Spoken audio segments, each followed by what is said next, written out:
I'm John Hanna for CDTV.net, and we have Sarah Sipniski joining us from Los Angeles, California. Thanks for joining us, Sarah. Thanks for having me, John. You're welcome. Now, Sarah, well, let's get to know you first. Tell us about your background. Well, I am currently a freelance writer, author, and entrepreneur. I own a couple of businesses actually, and one of them is Bark Pet Photography. We recently wrote a book, Dog Photography for Dummies. And so I spend my days mostly working with dogs, all kinds of animals, and writing about my experiences. I recently left my former life as a nonprofit administrator in October of 2010. So I'm fairly new to this world of freelancing, but so far so good. Okay, so now people are going to be asking me, why do we have a dog photography book writer on the marketing side of things? Yes. Well, what's very interesting about the success that we've had at Bark Pet Photography is that we have done all of our own marketing. We've been in existence for the past 3 years, and in that time, we have received a bunch of great press, including being on the front page of the Wall Street Journal twice, being covered by TMZ, PeoplePets.com, all kinds of stuff, and it's all a result of our own PR and marketing work. Wow, that's pretty good. So yeah, we try to do our best. Awesome. So here's the thing. What was the initial steps when you were getting ready to do your PR marketing?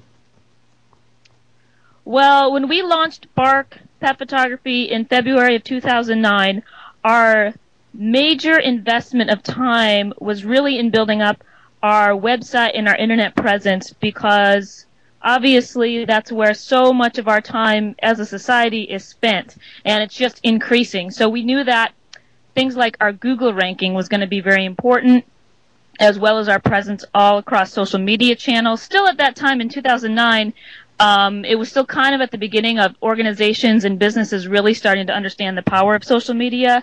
So we were able to get on kind of the ground level of that and build from there. So we started there, and then we also concentrated on establishing personal relationships with people in the pet industry and other entrepreneurs across other industries who we saw as being role models and successful. So it's a combination of having a great, strong internet presence as well as having very strong relationships with the right kinds of partners. Okay. When you're building that, what was the downside of your procedure that if you had to do it over again, you would have done differently? Or was there a downside?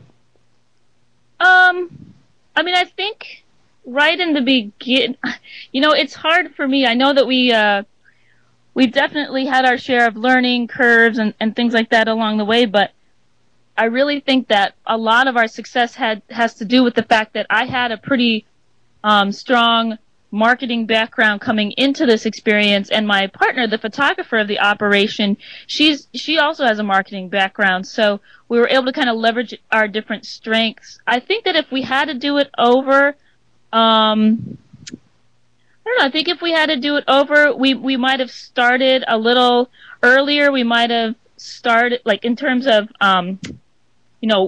we really only focused on kind of like online stuff and working with local rescue groups to start, but I think that building our brand the way we did, it really worked well for us. We're very grassroots kind of focused, and we stuck with working with people we knew to begin with, and then kind of built out from there. So I don't know, that didn't really answer your question, but I'm kind of actually having a hard time trying to think of what we would do differently. I feel like everything kind of happened for a reason, and it taught us something different, and I'm really proud and happy of like where we've come to, I think. There you go. Because you're right. I mean, if you don't see some of the pitfalls, then you're not going to be able to solve the same issue if ever it comes around again. Right. Yeah, I mean, there's a lot to be said for the school of experience, and just getting out there and doing it. So that's what we did. Right. So now, what was your first biggest break with your marketing? I think the biggest break was when TMZ picked us up because I think it was 2010 where we had photographed a rescue dog and we started tweeting about him on Twitter, trying to get him some attention for his story and seeing if anybody would adopt him. And I think it was Demi Moore who picked it up and retweeted it, and then other people saw it, and so that was like our first big like major hit, and that happened pretty fast out of the gate, and so it really gave us the motivation to see that it works. You know, you just really have to get out there and work it so that people see what you're doing. And then once that happened, then we began to really understand the power of it all, and it just fueled us to keep going. And like I said, you know, since then we've been all over the place, and our strong marketing presence is really what landed us a book contract, you know, in the end. Okay, now with regards to getting the book contract out, how it would help with the marketing for the next phase of expansion. Was it hard to start putting everything in a book and looking at a way to get that book out there? Yeah, you know, and it's the publisher of our book, Dog Photography for Dummies, is Wiley, and they own that brand, the For Dummies series. It's very well known. It's all over the place. And so the way they work is they have a whole department devoted to trend research to figure out what topics they would like to release a book on. And they discovered that pet photography is a very hot topic right now, very interesting to people. So they went out into the universe, i.e. like Google, and began to research who the best pet photographers were to perhaps write this book. And we came up in their search.